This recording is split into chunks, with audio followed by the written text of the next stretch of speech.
गम गणपतये नमः। गणेश जी के अनेकों मंत्रों का जाप किया जाता है। क्या उन मंत्रों से गणेश जी सच में प्रसन्न होंगे? जय गणेश जय गणेश जय गणेश देवा लायरन देन केंद्र हमारे को। दोस्तों, कुछ समय उपरांत अंग्रेजों की क्रूर राजनीति के तहत लोगों को एकत्र होना और अंग्रेजी शासन के खिलाफ विचार विमर्श करके लोगों में जागरूकता लाना असंभव हो चला था। सवाल खड़ा होता है कि विघ्नहर्ता क्यों नहीं बचा पाए अपने भक्तों को? किसी भी शास्त्र में जिक्र नहीं है, न ही पवित्र वेद, न ही गीता जी और न ही पुराणों में इस भक्ति का कोई जिक्र है। साथियों, आज के इस वीडियो में हम बात करने वाले हैं गणेश चतुर्थी के नाम पर चल रही गणेश जी की भक्ति के बारे में। दोस्तों, वैसे तो गणेश चतुर्थी के विषय में किसी भी सदग्रंथ में नहीं लिखा है, फिर भी ये भक्ति लंबे समय से चली आ रही है। इसका क्या कारण है, सबसे पहले तो ये जानते हैं। इसकी शुरुआत कैसे हुई?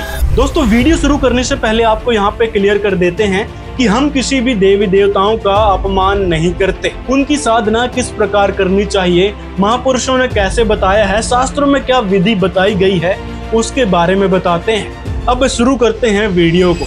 आइए थोड़ा सा गणेश चतुर्थी के इतिहास पर चलते हैं। तो माना जाता है कि छत्रपति शिवाजी के समय से यह गणेश उत्सव मनाया जाता है। इसका उद्देश्य ब्राह्मणों और आम समाज के बीच चल रहे संघर्ष को हटाने व एकता लाने का था, क्योंकि दोस्तों उस समय ब्राह्मण और आम जन में बहुत मतभेद चलता था। लेकिन दोस्तों, कुछ समय उपरांत अंग्रेजों की क्रूर राजनीति के तहत लोगों को एकत्र होना और अंग्रेजी शासन के खिलाफ विचार विमर्श करके लोगों में जागरूकता लाना असंभव हो चला था।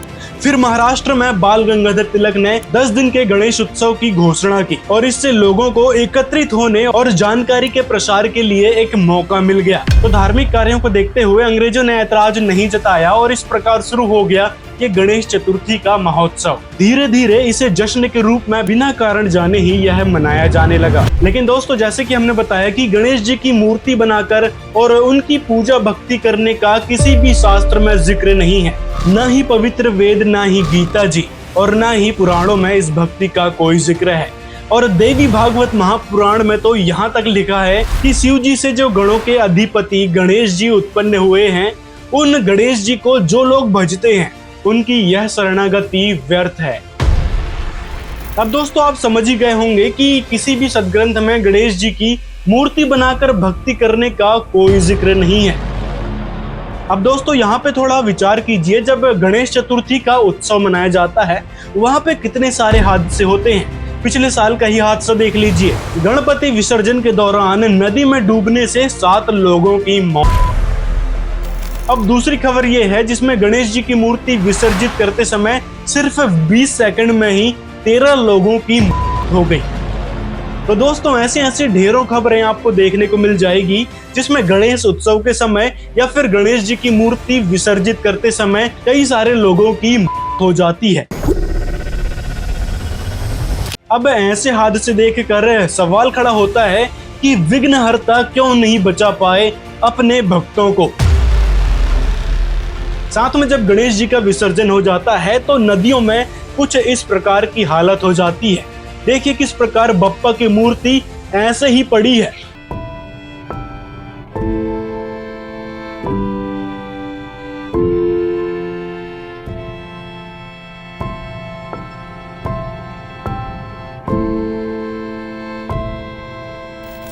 यदि हमने देवी देवताओं के बारे में या सदग्रंथों से उठाकर थोड़ी सी सच्चाई जनता को दिखा दी तो कुछ लोगों की धार्मिक भावनाएं आहत हो जाती है। और ऐसी तस्वीरों को देखकर क्यों नहीं आपकी धार्मिक भावनाएं आहत होती हैं, इस पर भी थोड़ा विचार कर लिया करो। तो कहने का मतलब है कि मूर्ति बनाकर पूजा करने से गणेश जी प्रसन्न नहीं होते। वह एक प्रकार से मनमाना आचरण है, जो कि आपने शुरुआत में ही सुना कि यह किस प्रकार से शुरू हुआ था। अब दोस्तों, आइए बात करते हैं गणेश जी के मंत्रों के विषय में। करके ओम गम गणपतये नमः। रात्रि मध्य रात्रि में भगवान गणेश, पारद के गणेश जी आप अपने घर पर रखिएगा। क्या इन मंत्रों का जिक्र हमारे सदग्रंथों में कहीं भी है? और जय गणेश देवा जो आरती की जाती है और गणेश जी के अनेकों मंत्रों का जाप किया जाता है। क्या उन मंत्रों से गणेश जी सच में प्रसन्न होंगे? या रहम है आपके ऊपर परमात्मा का, ना ये ज्ञान ये बात हमने कौन सुन दे। जय गणेश जय गणेश जय गणेश देवा लायरन देन केंद्र हमारे को मूसे के सवारी थारी लाडुआ तो छकरिया। बताइए ये भगवान थे।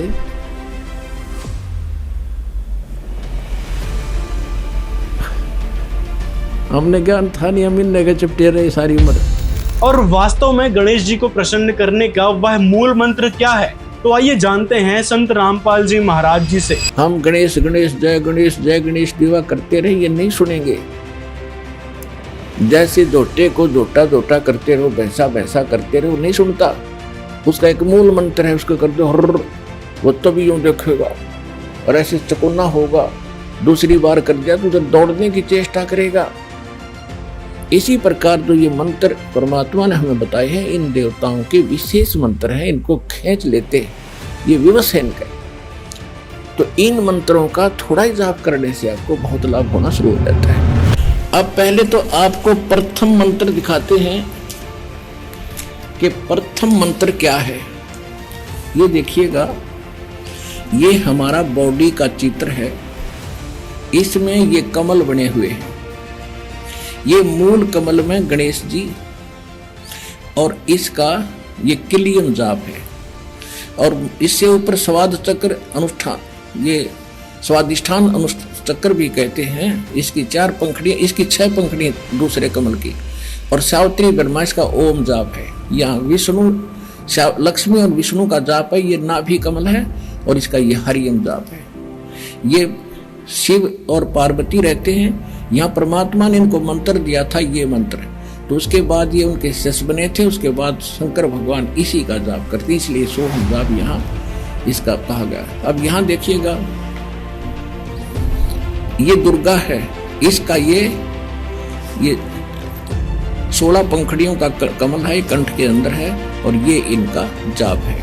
और यहाँ और आगे अलग, ये तो फिर केवल मालिक ने संदेश दिए हैं। मूल चक्कर गणेश वासा है, और रक्त वर्ण झाजान, ये किलियम जाप, कुलीन तज, किलियम का जाप कर और सब छोड़ दे भगवंतों को, शब्द हमारा मानिए। ये इसके साथ हम मिलते चलेंगे सारे के सारे। अब ये हैं इस शरीर से, इस पिंड से निकल यहाँ तक बरी होने के लिए हमने ये मूल मंत्र जाप करने हैं। कैसे करने हैं ये नहीं खोलूंगा, वो तो जो उपदेश लेगा उसी को बताऊंगा। अब गणेश मतलब क्या होता है इसको समझिए।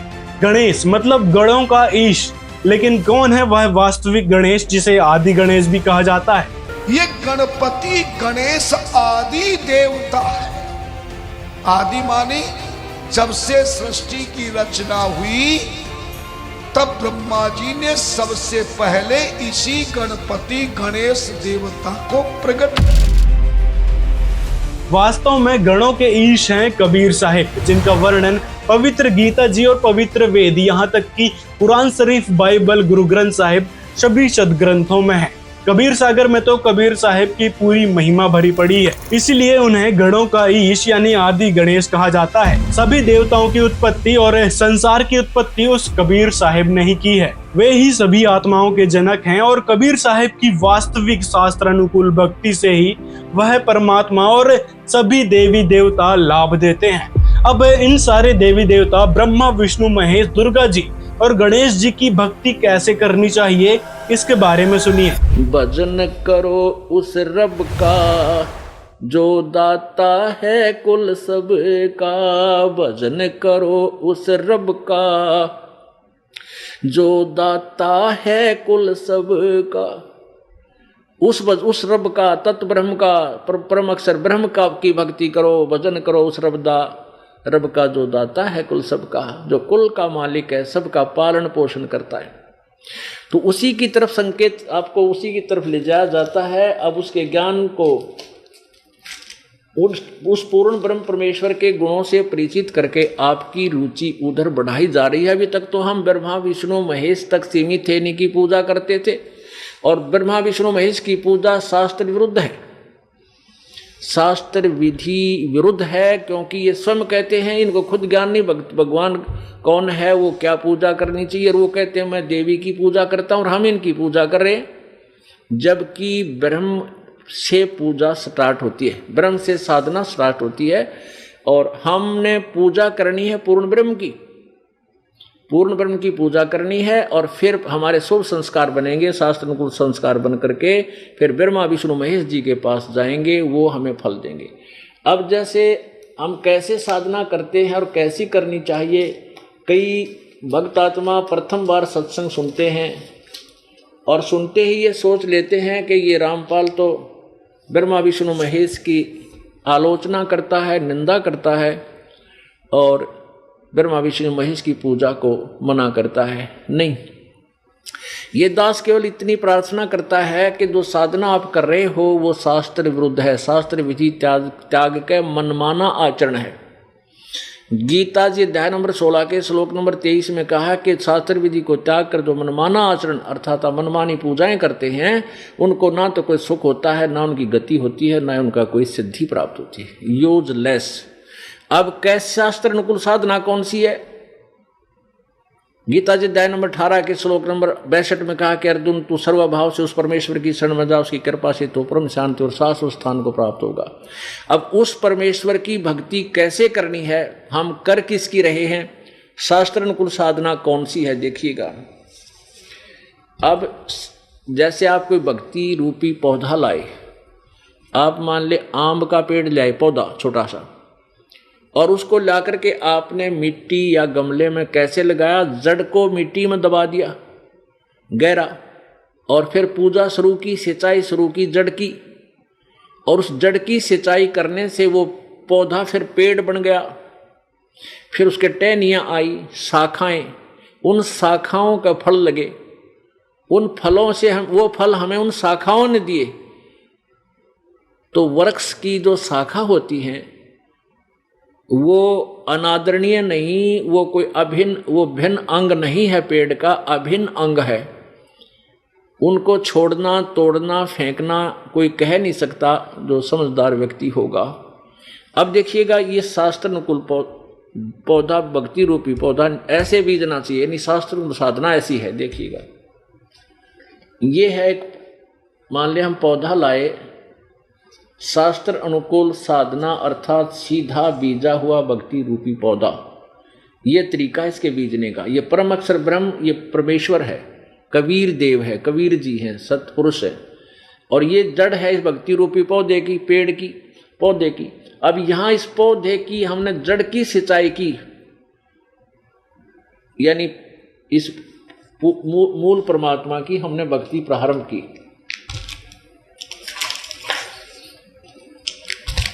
अब दूसरे शब्दों में ये देखिएगा,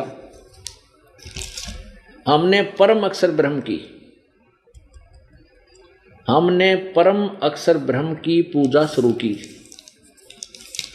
ये, और इस परम अक्षर ब्रह्म से फिर ये पूर्ण ब्रह्म समझो ये जड़ है, और ये अक्षर ब्रह्म अर्थात अक्षर पुरुष ये तना है।